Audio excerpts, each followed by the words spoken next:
Assalamualaikum warahmatullahi wabarakatuh. Innal hamdalillah nahmaduhu wa nasta'inuhu wa nastaghfiruh wa na'udzu billahi min shururi anfusina wa min sayyiati a'malina may yahdihillahu fala mudhillalah wa may yudlil fala hadiyalah. Asyhadu an la ilaha illallah wahdahu la syarikalah wa asyhadu anna Muhammadan abduhu wa rasuluh. Amma ba'du. Alhamdulillah sahabat muslimah, pada kesempatan hari ini kita dipertemukan kembali pada kajian rutin kita dalam rubrik Keluarga Sakinah. Alhamdulillah kita sudah memasuki bulan Rabiul Awal, di mana bulan dilahirkannya manusia mulia yang menjadi suri teladan umat manusia di seluruh dunia, yaitu Nabi Muhammad SAW. Semoga para sahabat muslimah senantiasa diberikan kemudahan oleh Allah untuk dapat mengikuti petunjuk yang beliau bawa, terutama mengikuti syariatnya. Baik sahabat muslimah yang dirahmati oleh Allah SWT, materi kita pada kesempatan kali ini masih membahas tentang masalah konflik dalam rumah tangga. Ya, saking banyaknya permasalahan-permasalahan dalam kehidupan berumah tangga, jadi hampir di setiap pertemuan kita bahas bagaimana kerikil-kerikil yang menghampiri kehidupan dalam rumah tangga. Kita tahu, pernikahan adalah ibadah. Ya, pernikahan adalah ibadah terlama, ujiannya terus-menerus. Ada yang bertahan dan tak jarang pula rumah tangga kandas di tengah perjalanan. Perceraian saat ini seolah menjadi hal yang lumrah. Bahkan perceraian kerap dianggap sebagai solusi untuk menyelesaikan berbagai polemik atas permasalahan dalam rumah tangga. Seperti telah kita ketahui, bahwa menurut beberapa data di beberapa daerah tentang perceraian dalam rumah tangga, ternyata kasus perceraian ini justru setiap tahunnya semakin meningkat. Dan uniknya lagi, ternyata media sosial memiliki andil yang sangat besar atas penyebab perceraian yang terjadi saat ini. Pengajuan gugat cerai ke pengadilan agama, ternyata alasan utamanya salah satunya adalah akibat perselingkuhan di medsos. Jadi hati-hati jika suami atau istri mulai kecanduan bermain media sosial, ternyata gadget dapat menjadi awal masalah rumah tangga.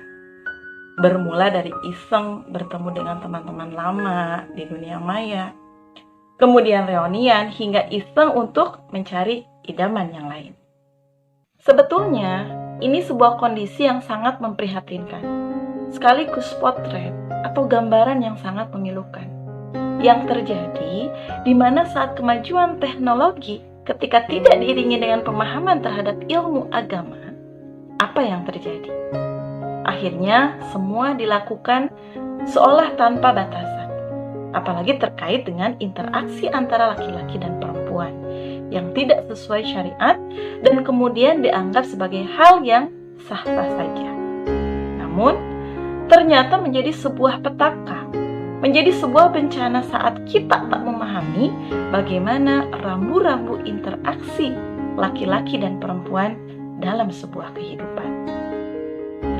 Sahabat muslimah, bagi seorang muslim, keterikatan pada hukum syariat adalah harga mutlak, gak bisa ditawar-tawar lagi, termasuk bagaimana dalam bermedsos. Sebetulnya Islam telah mengatur bagaimana semestinya laki-laki berinteraksi dengan perempuan yang bukan mahramnya. Ini tak hanya berlaku di dunia nyata saja, tapi juga di dunia maya. Islam melarang laki-laki dan perempuan untuk membuka interaksi dalam hal-hal yang tidak dibenarkan oleh syariat. Adapun syariat membolehkan interaksi antara laki-laki dan perempuan, yakni dalam muamalah dan ta'awun, tolong-menolong. Misalkan seperti berjual beli, sewa menyewa, dalam hal jasa dan sebagainya.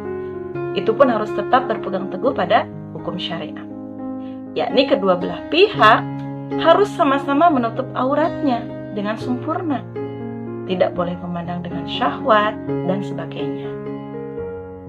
Kemudian ketika kita berbicara dalam konteks media sosial, yang biasanya menjadi pemicu pertengkaran dalam kehidupan rumah tangga itu adalah adanya faktor kecemburuan. Apalagi kondisi saat ini, di mana gadget saat ini seolah menjadi pasangan kedua. Bahkan gadget bisa menjadi pemisah antara istri dengan suaminya, orang tua dengan anaknya, atau sebaliknya. Nah, salah satu pemicu tadi adalah kecemburuan. Kecemburuan itu muncul bisa jadi berawal dari adanya saling nge-like, lewat komen, hingga berlanjut ke perkenalan lewat chatting. Nah, bisa saja dari komunikasi ini yang terjadi ya secara intens dan orang menjadi merasa nyaman, hingga berakhir pada perselingkuhan emosional.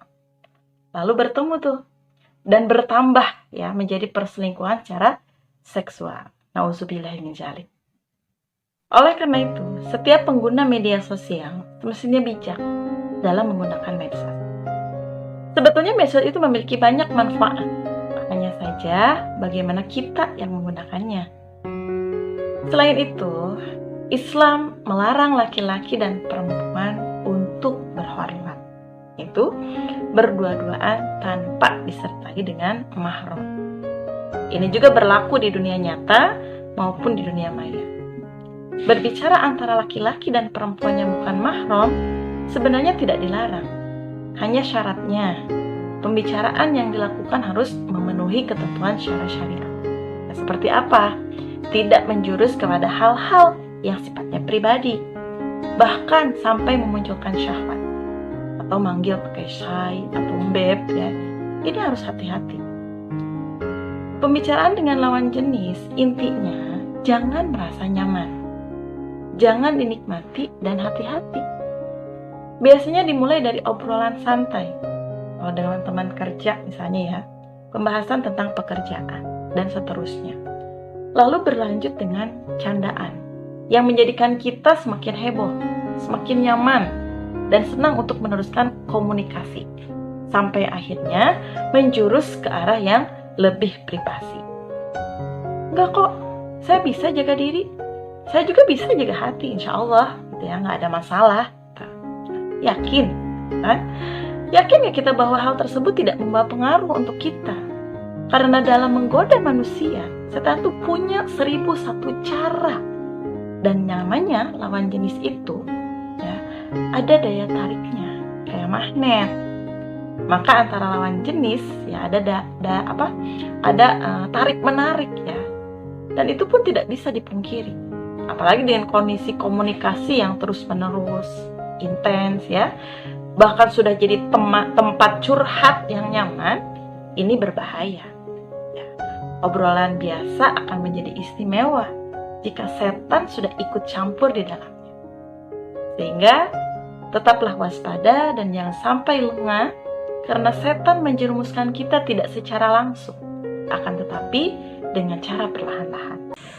Oleh karena itu, berhati-hatilah dalam pergaulan dengan lawan jenis, baik di dunia nyata maupun di dunia maya. Karena kerusakan sosial banyak terjadi di area hubungan laki-laki dan perempuan. Apalagi di zaman sekarang, era sekularisme liberalisme, di mana tidak ada aturan dan batasan pergaulan antara laki-laki dan perempuan. Kemudian problem yang lain selain perselingkuhan yang merupakan dampak negatif media sosial, ternyata ada hal lain yang mengakibatkan keretakan dalam rumah tangga, yaitu pasangan yang kecanduan games. Bahkan kasus ya, hancurnya pernikahan karena suami kecanduan main game. Bahkan banyak penelitian bahwa pasangan lebih banyak menghabiskan waktunya bermain video games daripada berkumpul bersama keluarga. Dan gadget sendiri sudah menjadi segala-galanya dibandingkan dengan keluarga. Tidak punya waktu untuk pasangan, pada akhirnya waktu terkuras habis dengan gadget dan tak punya waktu untuk bercengkrama dengan keluarga dan pasangan. Inilah yang kemudian meregangkan hubungan pernikahan. Akhirnya apa? Stres yang berkepanjangan karena tidak mendapat perhatian yang semestinya dari pasangan. Muncul kekesalan-kekesalan yang dipendam. Akhirnya perceraian menjadi jalan yang diambil. Apa yang harus kita lakukan dengan medsos agar kita tidak terjerumus dalam dosa? Yang pertama, kembalikan aktivitas apapun kepada hukum syara. Jadikan rambu-rambu Islam sebagai pedoman dan berhati-hatilah chatting dengan lawan jenis. Kemudian yang kedua adalah manfaatkan media sosial untuk kebaikan. Ibu-ibu bisa menggunakan untuk jualan, buat ikut kajian atau berdoa. Pokoknya jadikan media sosial sebagai media, sebagai tebar kebaikan. Insya Allah kalau kebaikan itu diikuti orang lain, kita dapat pahala. Dan gak akan kepikiran juga ya nyari selingkuhan. Boro-boro sempet kalau gini kan, paling nyari closingan biar laris jualannya. Kemudian yang ketiga, batasi penggunaan media sosial, jangan sampai dunia nyatanya terabaikan. Anak istri butuh perhatian, jangan terbuai dengan dunia maya. Yang keempat, saling terbuka dengan pasangan. Tak perlu ada yang harus disembunyikan. Pasangan gak tahu, tapi Allah Maha tahu. Oleh karena itu, munculkan muraqabah dalam diri kita, yaitu rasa diawasi oleh Allah bahwa setiap apa yang kita lakukan, bahkan dalam hati kita sekalipun, ada dalam pengawasan Allah Subhanahu wa Ta'ala. Kalau udah punya yang halal, ngapain nyari-nyari dosa? Mendingan gunakan medsos buat mengoptimalkan opini Islam, biar umat melek ya terhadap ajaran Islam.